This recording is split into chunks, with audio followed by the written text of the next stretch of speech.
Mes bien-aimés, je continue, excusez-moi, mon message.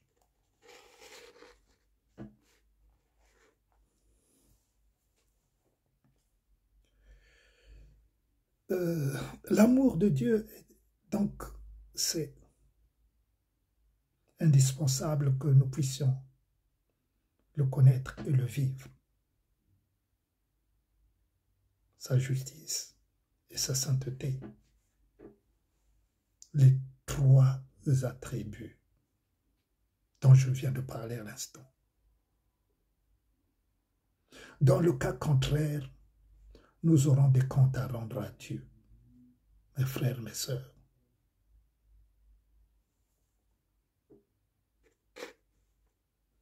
L'évangile de Jésus-Christ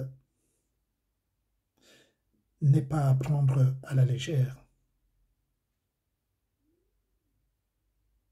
Je vous l'assure. Car il y en a beaucoup qui prennent l'évangile de Jésus-Christ à la légère. N'avons-nous pas compris que les disciples en sont morts? Mes frères, car je vois ceux qui se disent serviteurs de Dieu venir devant l'assemblée divertir le peuple de Dieu.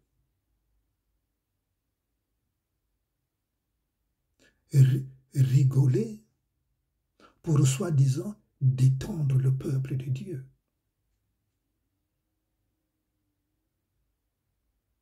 On ne vient pas enseigner le peuple de Dieu pour le détendre. C'est la parole de Dieu qui fait le travail. Ce n'est pas en rigolant dans les églises. Ça, c'est ce qu'on appelle la diversion. En venant raconter devant le peuple de Dieu, devant l'auditoire,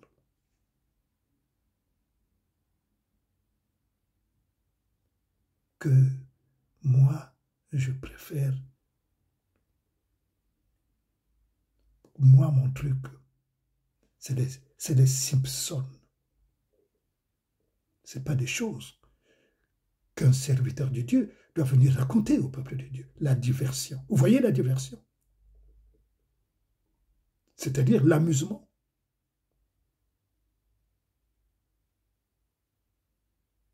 Est-ce que vous vous rendez compte?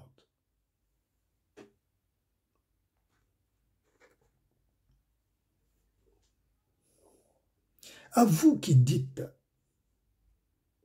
qu'on ne doit pas dénoncer sous prétexte que personne n'est parfait. C'est le raisonnement des hommes. Je vous pose une question. Répondez-moi, vous qui avez ce langage tordu, qui n'avez rien à dire. Répondez-moi. Écrivez-moi, posez-moi des questions, si vous voulez. Je vous ai déjà dit, je vous donne d'ailleurs mon numéro de téléphone. Mes frères, vous savez, quand je viens parler, ce n'est pas pour raconter ma vie. Ce n'est pas pour faire plaisir à un homme ou à un peuple. C'est pour amener les âmes à Dieu. Mes frères, c'est pour amener les âmes à Dieu. Je n'ai pas à venir raconter des conneries pour faire rigoler, pour détendre les gens parce qu'ils sont... parce qu'ils ne sont pas détendus. C'est pas ce que Dieu m'a demandé de faire. Venir détendre les gens, les faire rigoler. Parce qu'ils sont tendus, alors il faut que je les fasse rigoler, que je leur raconte des histoires pour qu'ils soient détendus. Ce n'est pas ce que Dieu m'a demandé de faire. Et ce n'est pas ce que Dieu nous demande de faire. Je vous pose donc une question. Peuple de Dieu.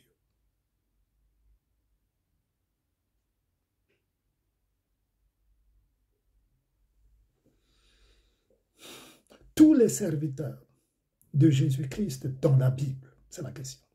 Tous les serviteurs de Jésus-Christ dans la Bible, ne le savaient-ils pas? À vous qui dites qu'on ne doit pas dénoncer,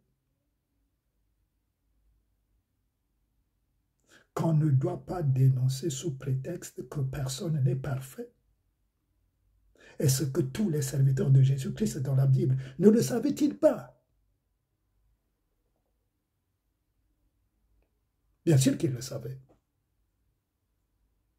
Ces serviteurs de Dieu qu'on parle dans la Bible n'étaient pas des êtres humains. Bien sûr qu'ils étaient des êtres humains. Ils l'étaient. Et pourtant, ils ont non seulement annoncé l'amour de Dieu, non seulement ils ont annoncé la justice de Dieu, non seulement ils ont annoncé la sainteté de Dieu, et eux-mêmes, ils ont marché dans ces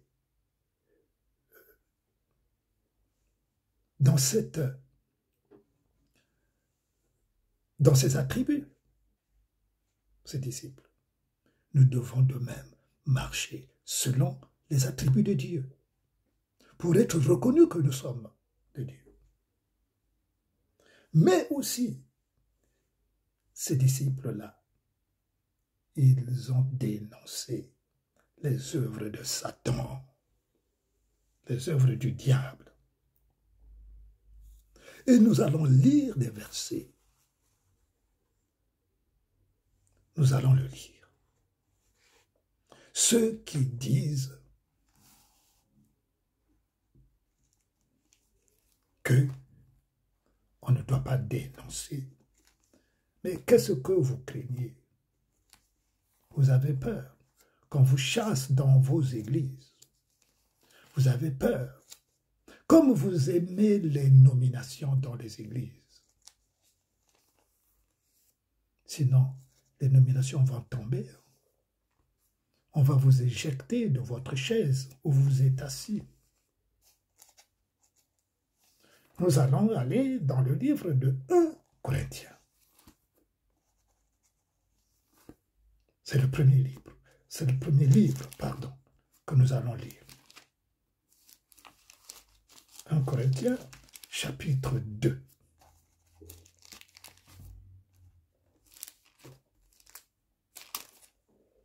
Chapitre 2, verset 15. 1 Corinthiens, chapitre 2, verset 15.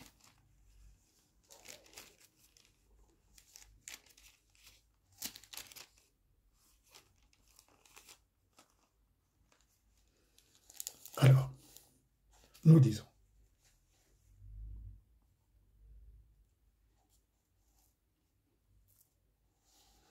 oh non, je vais commencer au verset 12. 1 Corinthiens, chapitre 2, verset 12 à 15. Or, nous n'avons pas reçu l'esprit du monde. Or, nous, c'est l'apôtre Paul qui parle. Nous n'avons pas reçu l'esprit du monde, mais l'esprit qui vient de Dieu, afin que nous connaissions les choses que Dieu nous a données par sa grâce. Et nous en parlons non avec des discours qu'enseigne la sagesse humaine, mais avec ceux qu'enseigne le Saint-Esprit, employant un langage spirituel pour des choses spirituelles. Mais l'homme naturel ne reçoit pas les choses de l'Esprit de Dieu, car elles sont une folie pour lui. Et il ne peut les connaître. Il y a des hommes de Dieu de ce siècle. Quand je parle des hommes de Dieu de ce siècle, ce sont des pasteurs qui racontent des bêtises devant le peuple de Dieu, qui sont incapables d'instruire dans la justice. Je dis bien dans la justice de Dieu, pas dans la justice des hommes. Il y a une différence, la justice de Dieu et la justice des hommes.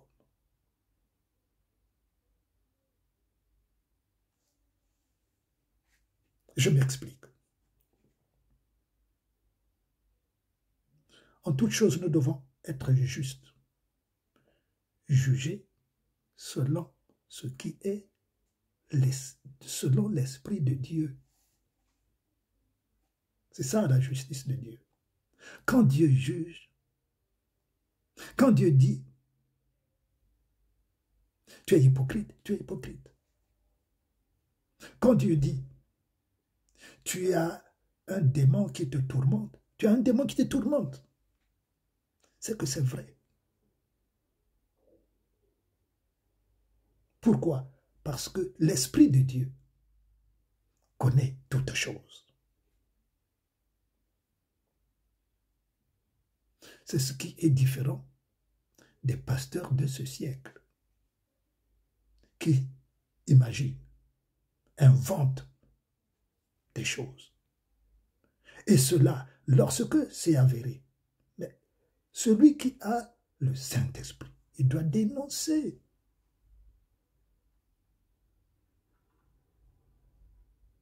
Comme je l'ai souvent dit d'ailleurs, je reviens encore, pour que les enfants de Dieu, le peuple de Dieu, comprennent cela. Lorsque dans une assemblée, vous n'avez pas le don de parler en langue, vous n'avez pas le don d'interpréter le parler en langue, vous n'avez pas le don de discerner le vrai parler en langue. Taisez-vous. Voilà le concret que je dis, que j'annonce, que je déclare. C'est le concret. Beaucoup d'assemblées, je dis bien beaucoup d'assemblées, où les pasteurs de ce siècle recommandent à leurs membres, à l'assemblée, de parler en langue, d'inciter de parler en langue. Et ils ne s'arrêtent pas d'inciter, mais ils leur demandent d'imiter celui qui parle en langue à côté d'eux. Mais bien évidemment, quand je vois cela, dans mes enseignements, je dois dénoncer les mauvaises pratiques. Mais si je ne dénonce pas, si je ne dénonce pas, je suis en accord. Parce que je laisse faire. Parce que ceux qui sont mal enseignés, si tu ne leur apportes pas la lumière, mais tu les envoies dans l'erreur, ils sont dans l'erreur. Or, ce n'est pas notre devoir, ce n'est pas le devoir d'un bon serviteur de laisser dans l'erreur, même si ce n'est pas tes brebis. Et c'est en plus, ce n'est pas les brebis de celui qui enseigne. Parce que ce sont les brebis du Seigneur. C'est des frères. Alors, on n'a pas le droit de laisser les frères que tu entends qui sont mal enseignés dans l'erreur. Et cela, Dieu nous dit dans sa parole de le dénoncer. Et nous devons dénoncer. En ce qui me concerne, soyez-en sûrs, peuple de Dieu, je vais dénoncer ces fausses pratiques. Je continue.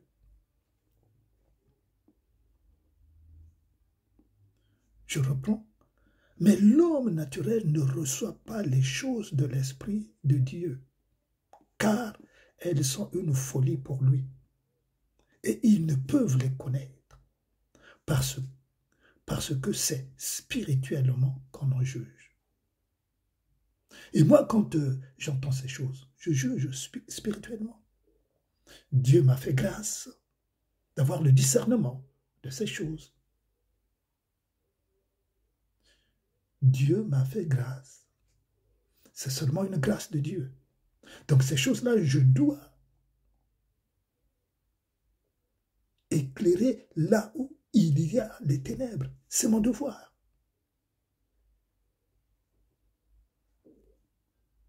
L'homme spirituel, au contraire.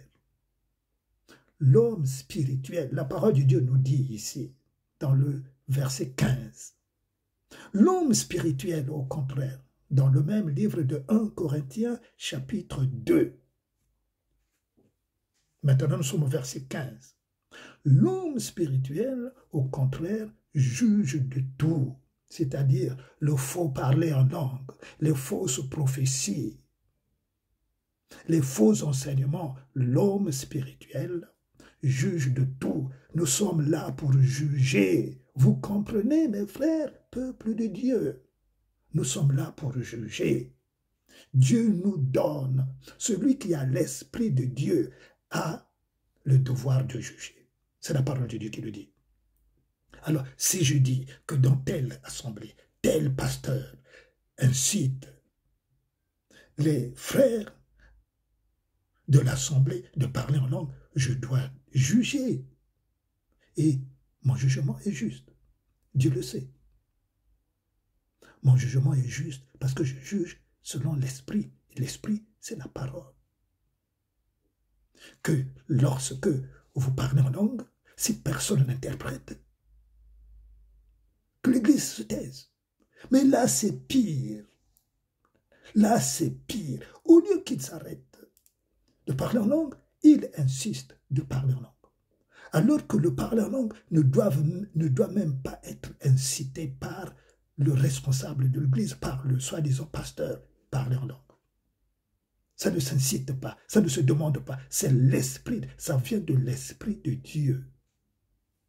Frères, ce que je vous dis, c'est la parole de Dieu. Et de surcroît,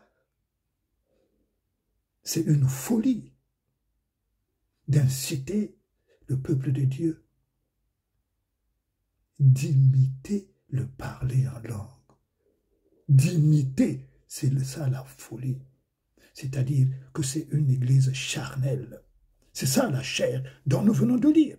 L'homme naturel ne reçoit pas. Mais l'homme naturel ne reçoit pas les choses de l'esprit.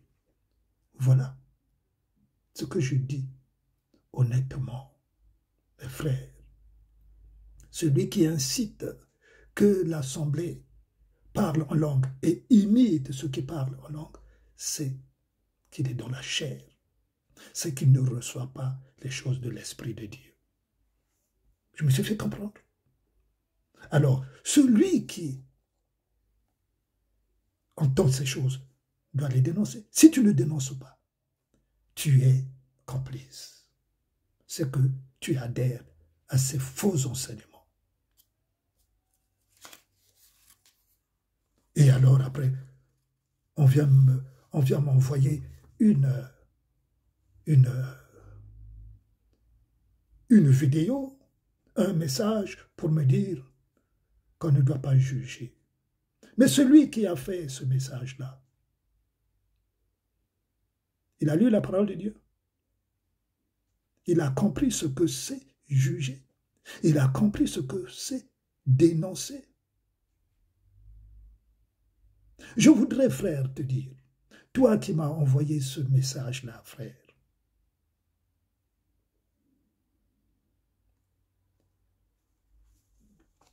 de ce serviteur-là qui dit ne jugez pas.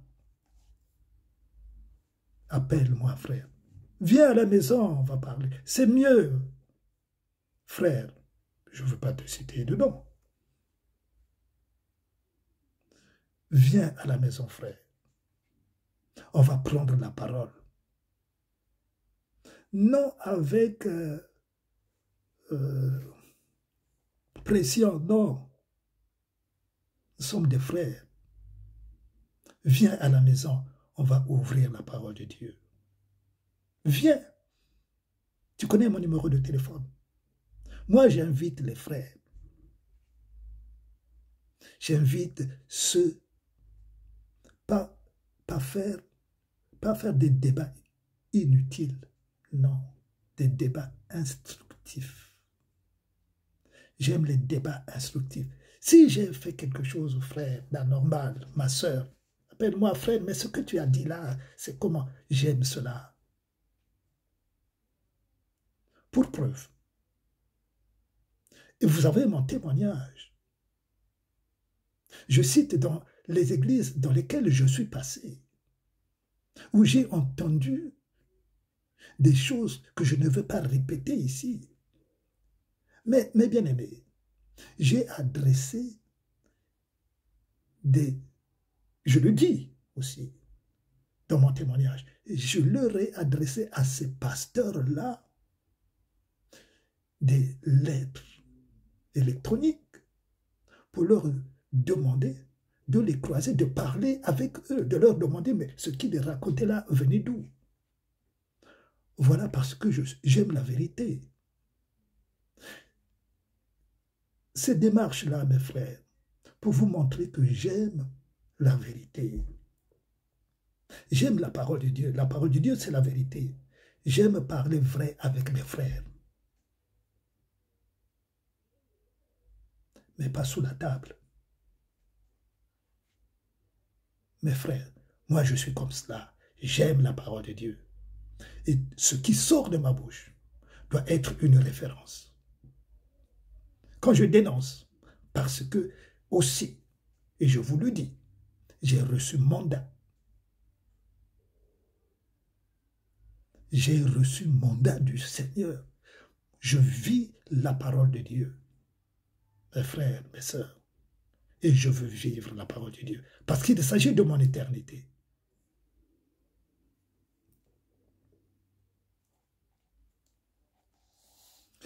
Nous allons partir dans le livre de Éphésiens. Nous allons dans Éphésiens 4. Éphésiens 4. Verset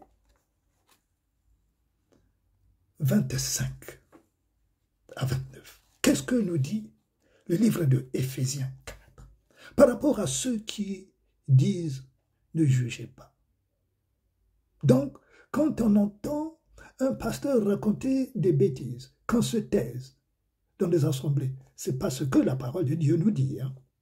La parole de Dieu nous dit, lorsque tu as entendu une chose de ton frère, tu es un pasteur c'est un frère, à moins qu'il soit un gourou, parce que les gourous, ils ne veulent pas les contradictions, hein, les gourous. Les gourous, quand tu lui demandes, mais frère, ça vient d'où? Ah, tu n'es plus le plus apprécié dans l'église. Ça, ce sont les gourous. Les gourous, ils ne veulent pas être contredits, les gourous. Ils veulent qu'on les applaudisse, même quand ils racontent des balivernes, les gourous. Nous allons lire. Le livre de Éphésiens, chapitre 4, verset 25. C'est pourquoi renoncez aux mensonges et que chacun de vous parle selon la vérité à son prochain. Car nous sommes membres les uns des autres. Vous entendez? Nous devons dire la vérité les uns les autres. Si vous vous mettez en colère, ne péchez point, car que le soleil, ne se couche pas sur votre colère et ne donnez pas accès au diable. Que celui qui dérobait ne dérobe plus, mais plutôt qu'il travaille en faisant de ses mains ce qui est bien, pour avoir de quoi donner à celui qui est dans le besoin. Le Seigneur m'a toujours demandé de travailler. Mon témoignage fait foi. Le Seigneur m'a toujours demandé de donner. Et il me l'a dit. En plus, mon témoignage est là. Grégoire, l'argent que tu gagnes n'est pas ton argent. La maison que tu habites n'est pas ta maison. C'est-à-dire que je dois prendre ceux qui viennent dans ma maison. Je dois leur donner à manger à ceux qui viennent, pas seulement aux chrétiens. Le Seigneur ne fait pas de différence. C'est-à-dire ceux qui viennent dans ma maison, ils doivent manger. Je dois leur donner ce que j'ai.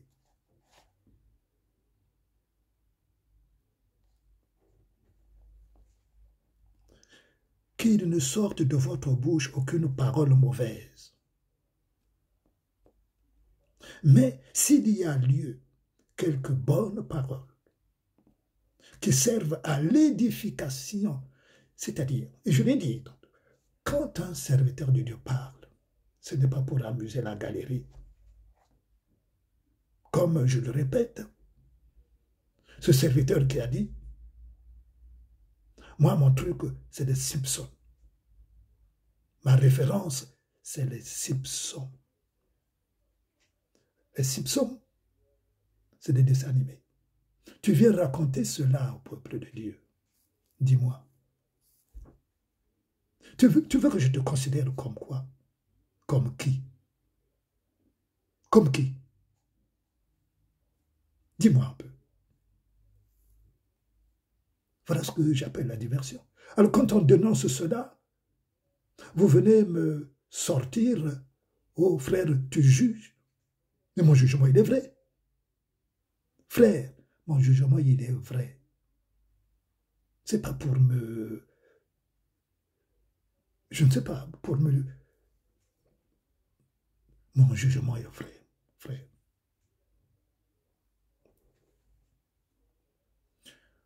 Quand je parle au Dieu, c'est pour communiquer l'édification, frère. Ma soeur, peuple de Dieu. On doit édifier le peuple de Dieu en étant sérieux.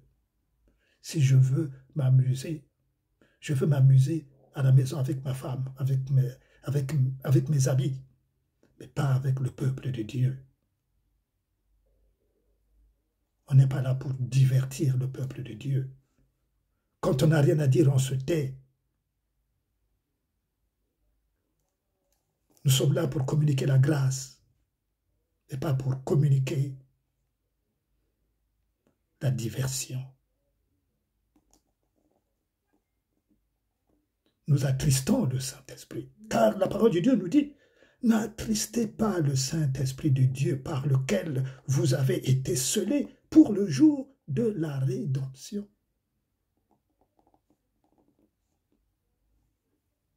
Je m'arrête là. Verset 29. Mais je poursuis dans le livre de Éphésiens. Encore, ce n'est pas terminé. Dans le chapitre 5 d'Éphésiens. Chapitre 5, versets 1 à 7. Continuons. Devenez donc les imitateurs de Dieu. On n'est pas imitateur de Dieu en venant rigoler dans l'église. On vient dans l'église pour écouter. On vient dans l'église pour écouter, pour apprendre. On ne vient pas dans l'église pour faire des amens. Parce qu'il y a des pasteurs de ce siècle qui demandent en plus des amens. En plus, qui demandent. C'est au peuple de Dieu seul, ou la personne seule, qui prouve que ce que tu dis est conforme, qui touche son cœur. qui dit Amen. Mais on ne demande pas toute la... D'abord, mais c'est étrange que les pasteurs demandent à l'assemblée des Amen. Jésus a demandé des Amen. Répondez-moi, mes frères. Voici mon numéro de téléphone. 06 28 56 27 62. Appelez-moi, mes frères. Comme je l'ai dit la dernière fois, là, dans mon dernier message, celui qui a besoin de prière, de soutien spirituel, mes frères, mes sœurs, je suis disponible. Appelez-moi. Nous allons prier ensemble. Nous allons prier en dehors des intercessions que je fais individuellement pour vous. Mais il n'est pas interdit que nous puissions prier ensemble. Cela fait partie de la communion fraternelle. Mais non pour raconter sa vie. Alors, devenez donc les imitateurs de Dieu, comme des enfants bien-aimés, et marchez dans la charité, à l'exemple de Christ qui nous a aimés, et qui s'est livré lui-même à Dieu pour nous, comme une offrande et un sacrifice de bonne odeur. Nous devons sentir bon, c'est-à-dire, sentir bon, comment? C'est-à-dire l'amour pour les frères, l'amour pour les calamités, pour les souffrances que nous vivons sur la terre. C'est ce que j'ai expliqué aussi. Sur la croix, nous devons aimer la croix qui fait partie de notre vie sur la terre. Que l'impudicité, qu'aucune espèce d'impureté, que l'impudicité, qu'aucune espèce d'impureté et que la cupidité ne soit pas même nommée parmi vous. Alors, au lieu de demander l'argent directement aux âmes du Seigneur, ils ont détourné. Ils ont détourné. Ils ont détourné les brebis. Les données. Et Dieu vous bénira. Donnez. Que celui qui a 5000 qu'il donne. Vous avez vu ça où? Qu'on ne dénonce pas. Non. Le frère Grégoire va dénoncer cela afin que vous arrêtiez d'escroquer les âmes du Seigneur. Ça s'appelle de l'escroquerie, car on ne lira nulle part dans la Bible, de la Genèse à l'Apocalypse, que Dieu vous demande ou nous demande de donner 10 €. Le Seigneur dit, donne selon ton cœur. Mais vous, dans vos églises d'escrocs, vous dites, vous demandez aux brebis du Seigneur de donner 5000, le Seigneur vous bénira. De donner 10 000, 20 000, 30 000, 50 000 €. Et Dieu vous bénira. Vous avez lu ça où? Et qu'on ne dénonce pas. Non, que Grégoire ne dénonce pas. Et quand je dénonce, vous dites, le frère, tu ne juges pas, tu seras jugé. Je ne serai pas jugé pour cela, parce que Dieu m'a donné l'autorité. Et je ferme votre bouche.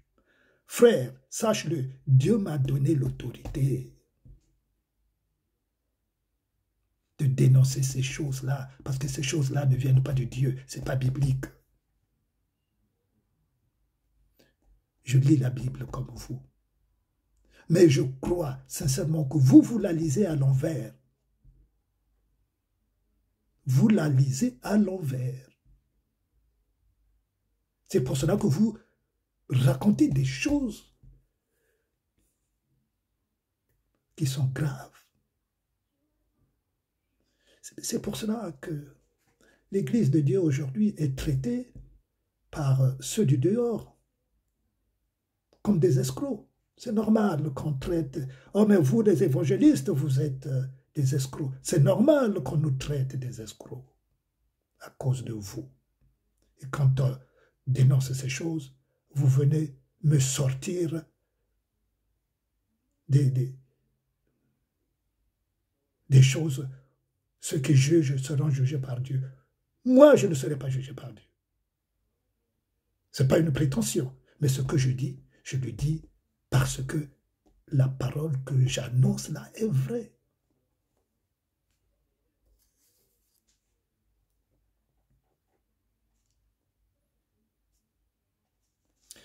Nous allons parcourir. Nous allons aller dans le livre de 1 Corinthiens.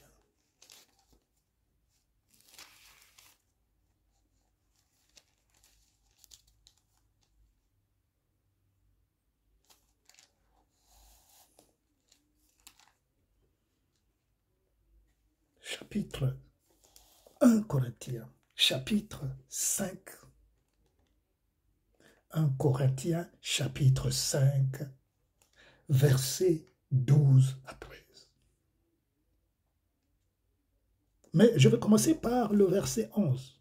1 chapitre 5, verset 11. Mais non, plutôt un peu plus loin, pour que nous saisissons bien la portée de la parole de Dieu. Chapitre 9 de 1 Corinthiens, chapitre 9. Non, 1 Corinthiens, chapitre 5, pardon, versets 9 à 13. Je vous ai écrit dans ma lettre de ne pas avoir des relations avec des impudiques, non pas d'une manière absolue, avec les impudiques de ce monde, ou avec les cupides et les ravisseurs, ou avec les idolâtres. Autrement, il vous faudrait sortir du monde. C'est vrai, mais nous devons faire attention. Bien qu'il le recommande, bien sûr. Personnellement, je ne peux pas avoir une relation avec les gens qui sont cupides, qui aiment l'argent. Je ne peux pas avoir une relation avec un pasteur qui aime l'argent, qui prêche sur l'argent, sur la prospérité. Ça, c'est clair. Ça, c'est clair. Peuple de Dieu, c'est clair. Dans mon cœur, dans mon esprit et dans mon âme, pas de relation avec les pasteurs qui prêchent la prospérité.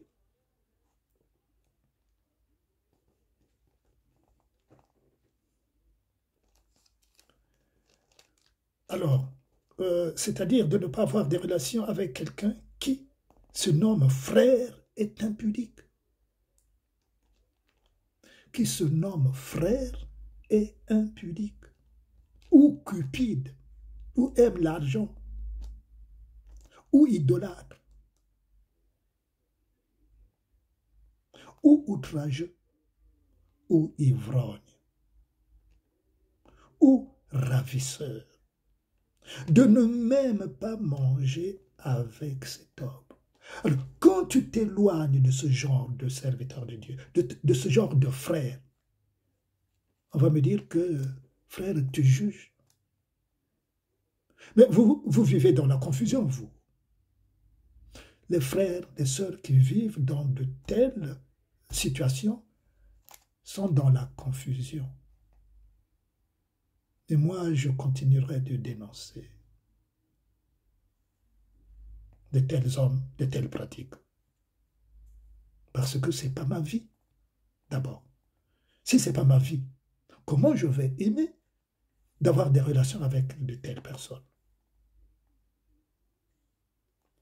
Qu'ai-je en effet à juger ceux du dehors? La parole de Dieu te pose la question, mon frère. La parole de Dieu te pose la question, mon frère, dans le Seigneur. Je m'adresse au peuple de Dieu. Ce message est adressé au peuple de Dieu. La parole de Dieu te pose la question, me pose la question. Qu'ai-je en effet à juger ceux du dehors? Ça veut dire quoi, ceux du dehors? Ceux du dehors, ce sont ceux qui ne connaissent pas Dieu. Ceux du dehors, ce sont ceux qui ne sont pas dans la même assemblée. Disons, ceux du dehors, ce sont ceux qui ne connaissent pas Dieu, donc qui ne sont pas dans l'assemblée avec toi. Ceux-là, ceux du dehors donc, qui ne connaissent pas Dieu, on n'a pas à les juger. Leur comportement, et c'est ce que j'ai souvent dit d'ailleurs, c'est normal, parce qu'ils sont dans le monde, c'est normal.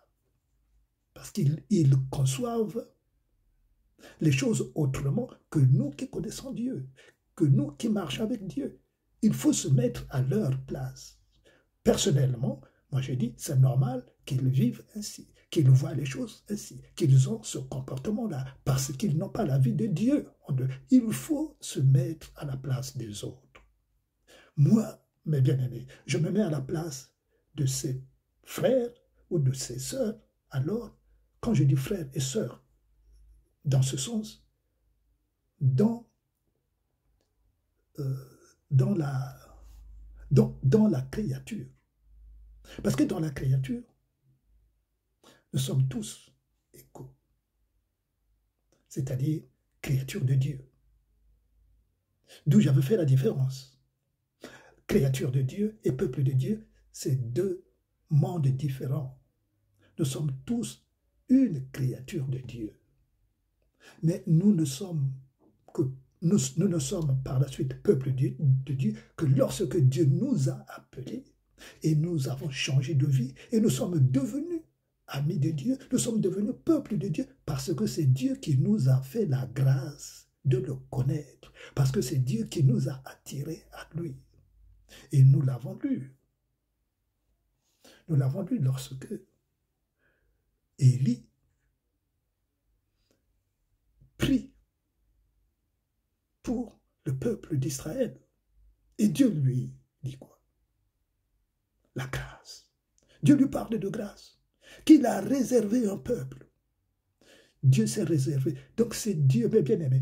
On ne vient pas dire, je l'ai déjà dit précédemment dans l'une de mes interventions.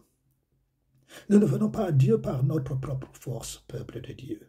Nous venons à Dieu, nous connaissons Dieu par la grâce de Dieu. C'est Dieu qui nous attire à lui. Ce n'est pas par nous-mêmes, parce que nous étions intelligents, parce que nous étions ceci, cela. Alors j'ai cherché Dieu par mes propres moyens et je l'ai rencontré. C'est faux. Nous venons à Dieu parce que Dieu nous a fait grâce pour nous attirer à lui. C'est Dieu qui se fait connaître à lui. Dieu lui-même c'est Dieu lui-même qui nous fait connaître à lui, non pas le contraire. Alors, ceux du dehors, j'ai expliqué. N'est-ce pas ceux du dedans que nous avons à juger? Vous comprenez? N'est-ce pas ceux du dedans que nous, qui connaissons Dieu, que nous avons à juger? Ça veut dire quoi? Le peuple de Dieu, le peuple qui est dans l'Église. Nous connaissons Dieu. Ceux qui connaissent Dieu, tu vois ton frère, tu sais que c'est ton frère.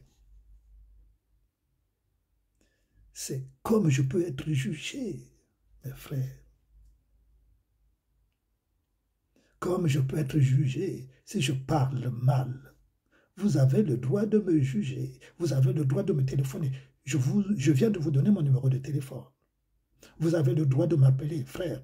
Mais ce que tu dis là, frère, quelle est la parole qui le stipule? Je vous donne le verset. Parce que nous devons vivre selon la parole de Dieu. C'est le seul moyen pour témoigner Christ. Si je ne témoigne pas Christ, par mes paroles, par mes actes, je dois manifester Christ. Donc, nous sommes là pour juger. Mais le jugement de Dieu, de ce siècle-là, ce n'est pas le jugement comme dans les tribunaux. Parce que quand on parle de jugement, Alors les gens extrapolent. Oui, mais frère, Dieu dit de ne pas juger. Oh, mais je viens de vous donner le verset. Nous qui avons l'Esprit de Dieu, nous avons ce devoir de juger, le droit de juger. Et nous jugeons de tout, parce que l'Esprit de Dieu qui est en nous donne l'assurance de juger. Vous avez entendu, frère? Donc ne trouvez pas de prétexte pour venir raconter des choses qui ne tiennent pas debout, qui vous condamnent vous-même. S'il n'y a pas quelque chose de concret, frère, tais-toi, c'est mieux. Si tu n'as rien à dire, si tu as quelque chose à me reprocher de précis, oui, frère, bon, voilà, tu as raconté ceci, c'est faux, ce que tu as raconté là, c'est faux, oui, je préfère ça. Hein? Bon, on va s'expliquer, toujours selon la parole de Dieu. Mais ne trouvons pas, et personnellement, je ne trouverai pas de prétexte sur ce qui est établi par Dieu. C'est-à-dire que lorsque un serviteur de Dieu a raconté des conneries, que je me taise. Non. Non. Ce n'est pas ce que Dieu nous commande.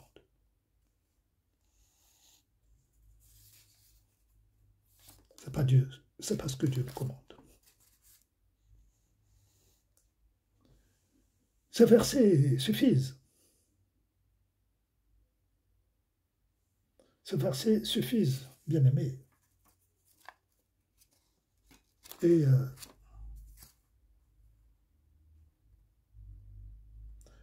il dit alors, pour ceux du dehors, Dieu les juge. Vous savez, Dieu alors complète ce verset-là. N'est-ce pas ceux du dedans que vous avez à juger? J'ai expliqué. Pour ceux du dehors, Dieu les juge. C'est-à-dire, ceux qui ne connaissent pas Dieu, ça veut dire cela.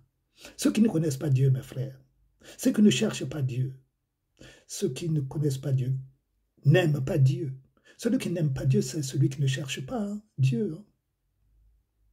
Il n'y a pas à tergiverser. Celui qui ne connaît pas Dieu, c'est celui qui ne cherche pas Dieu. Alors Dieu les juge. Et Dieu dit, ah, il y a un jugement. Il y a un jugement. Et le jugement, ah, nous allons le vivre. Mais ceux qui auront obéi à la parole de Dieu ne seront pas jugés. Mais ceux qui auront désobéi à la parole de Dieu, falsifié la parole de Dieu, détourné la parole de Dieu, à leur sauce, ils seront jugés. Ce que je vous dis, c'est la parole de Dieu. Ne nous trompons pas. Ne nous trompons pas.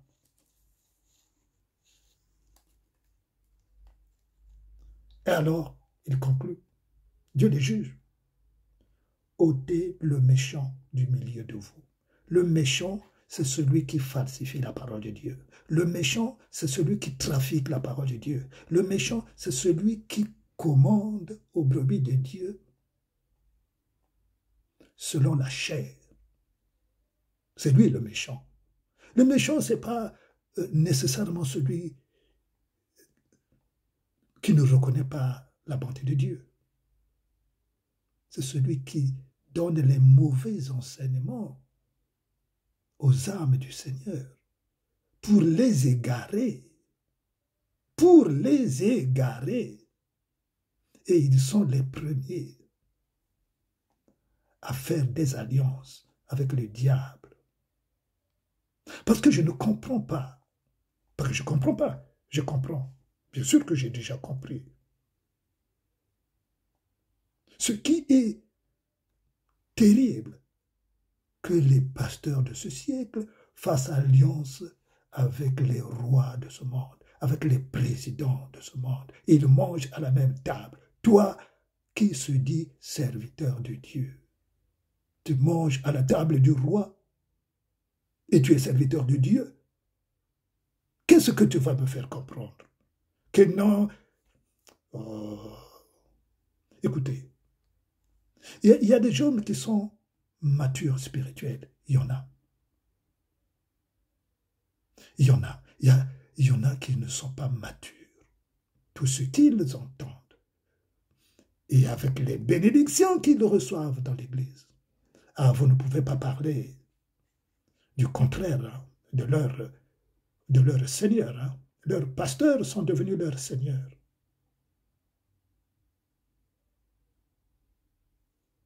Frères, faites des efforts pour vous détourner du mal. Faites des efforts. Recherchez la justice. L'amour, la justice et la sainteté, les trois attributs de Dieu. L'amour de Dieu en vous. La justice de Dieu en vous. La sainteté de Dieu en vous. Qu'il soit nommé même pas une chose. Mais nous l'avons lu dans le livre d'Éphésiens 5.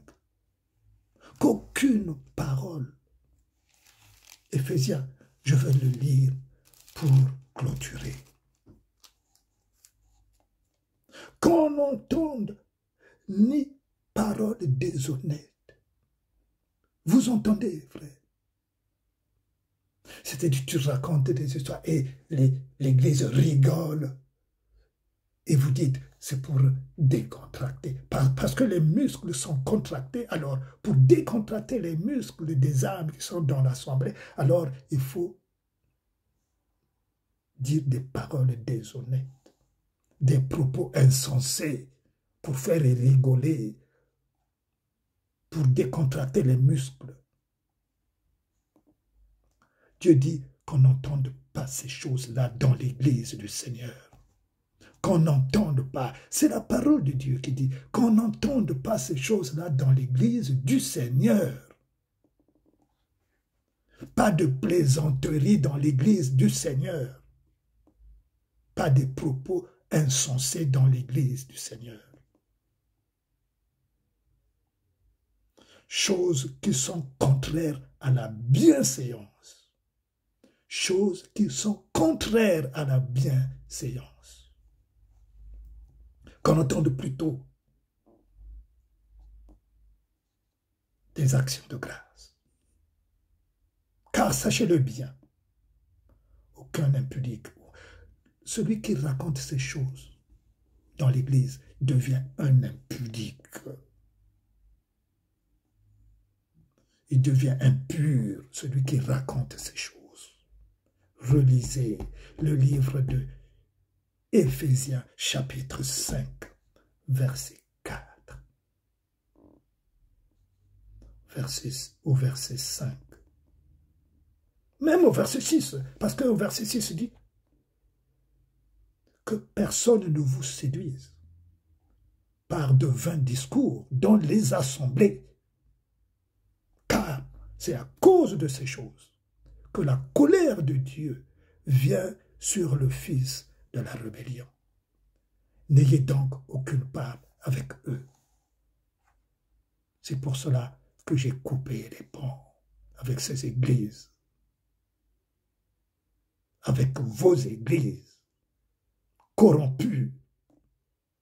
Je vous le dis, avec vos églises corrompues, des pasteurs corrompus.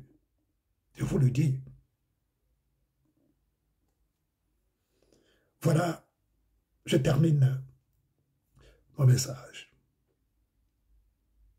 Peuple de Dieu, soyez fortifiés à travers ce message qui est dur. Mais c'est la parole de Dieu qui est dure. Ce message est la parole de Dieu. Ce n'est pas ma parole. Elle n'est pas venue de mon cœur. Elle vient du livre de la vie qui est la Bible. Et c'est Dieu qui parle. Je ne fais que vous transmettre. Soyez fortifiés, mes frères, mes sœurs, dans le Seigneur, peuple de Dieu. Soyez encouragés par ces paroles. C'est en restant fidèles à travers ces paroles que vous verrez la lumière dans votre maison, qui est votre cœur. Votre maison, c'est votre cœur.